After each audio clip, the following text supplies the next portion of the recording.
கர்த்தருடைய பரிசுத்த நாமம் மகிமைப்படுவதாக. நீதிமொழிகள் புஸ்தகம் 22ஆம் அதிகாரம் 4வது வசனம். Proverbs chapter 22 verse 4.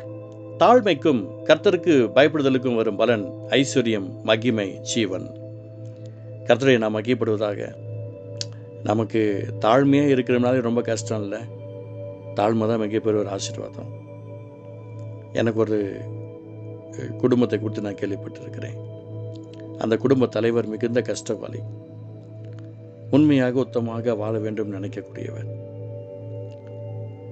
அவர் வேலை செய்யும் போதெல்லாம் தனக்கு வேலை செய்கிற இடத்துல சாப்பாடு வீட்டில் எடுத்துகிட்டு போகும்போது அவர் கூட யாரும் உட்கார மாட்டாங்க. அவர் அந்தளவுக்கு ஒரு அழகாக ட்ரெஸ் பண்ணுறவர் அல்ல, பார்க்க ஒரு அழகான முகம் கொண்டவரும் அல்ல. ஆனால் அவர் தினமும் சாப்பாடு எடுத்துகிட்டு போயிட்டு அவருடைய சாப்பாடை எக்ஸ்ட்ரா எடுத்துகிட்டு போயிடுவார். மதியம் சாப்பிடும்போது அது வேலை செய்கிற இடத்துல நாய்கள் இருக்கு இல்லைங்களா, அதுக்கு கொஞ்சம் கொஞ்சம் கொடுப்பார்.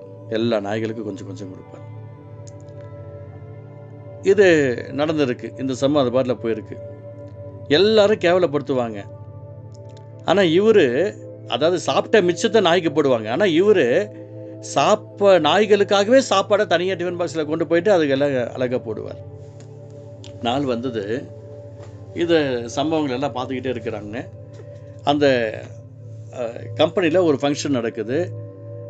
ஒவ்வொருத்தருடைய ஆக்டிவிட்டீஸை செக் பண்ணுறதுக்காக எல்லாம் பார்க்குறாங்க. ஒவ்வொருத்தரையும் வாட்ச் பண்ணுறதுக்கு ஒரு ஆளை நியமிச்சிட்டாங்க.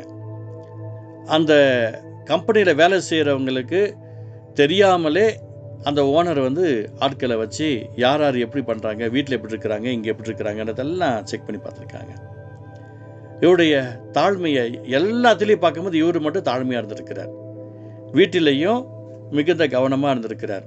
வீட்டுக்கு போன உடனே சாயந்தரம் வீட்டு வேலைகளை செய்கிறார்.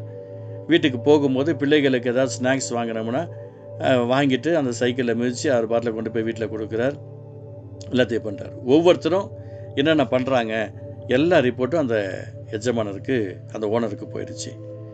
ஏன் இதை பார்க்குறீங்க அப்படின்னா, ஜஸ்ட்டு விசாரிச்சிக்கலாம் யார் என்ன பண்ணுறாங்கன்னு கேட்குறதுக்கு தான். எல்லாம் வச்சுக்கிட்டார். அந்த ஃபங்க்ஷன் வரும்போது இவருக்கு அப்படியேப்பட்ட ஒரு ஆஸ்வதிக்கப்பட்ட ஒரு வீடும் கிடையாது. ஒரு கூரை வீட்டில் இவர் வாழ்க்கையை நடத்திருக்கிறார். ஆனால் ஒரு சந்தோஷமாக வாழ்க்கையை ஸ்பெண்ட் பண்ணியிருக்கிறார்.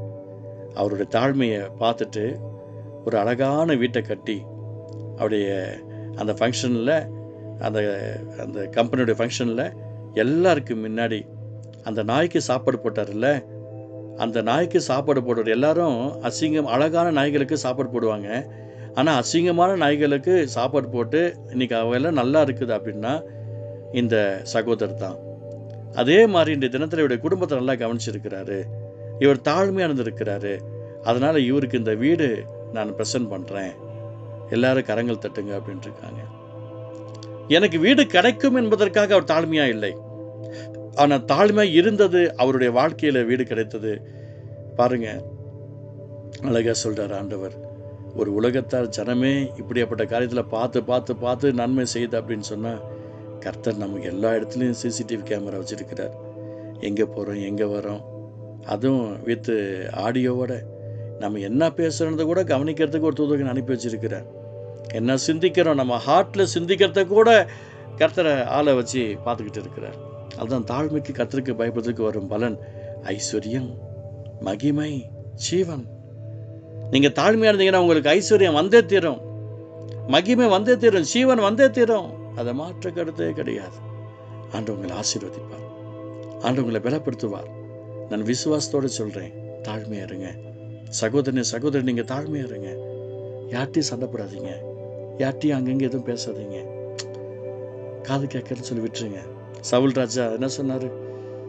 இவனை நம்மளை ரட்சிப்பான்னு சொல்லி எல்லாரும் கேவலமாக பேசும்போது யாரை பார்த்துட்டா சொன்னேன், எதுவுமே கேட்கலையே, காது கேளது போல் தான் இருந்தார்.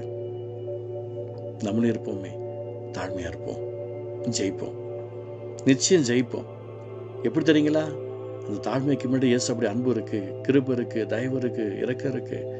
நம்ம ஜெயிப்போம். ஜெபிக்கலாமா? தாழ்மைக்கு கர்த்தருக்கு பயப்பதற்கு வரும் பலன் ஐஸ்வர்யமும் மகிமையும் ஜீவனமா என்ற வார்த்தையின் பிரகாரமாய் இயேசப்பா இது ஒவ்வொருத்தரையும் ஆசீர்வதிப்பீராக. இந்த வார்த்தை மூலமாக ஒவ்வொருத்தருடைய வாழ்க்கையில கிருபை விசேஷமே உண்டாகுவதாகப்பா. இயேசுவின் நாமத்தில் ஜெபிக்கிறோம்ப்பா. இயேசு நல்ல பிதாவே. ஆமென், ஆமென்.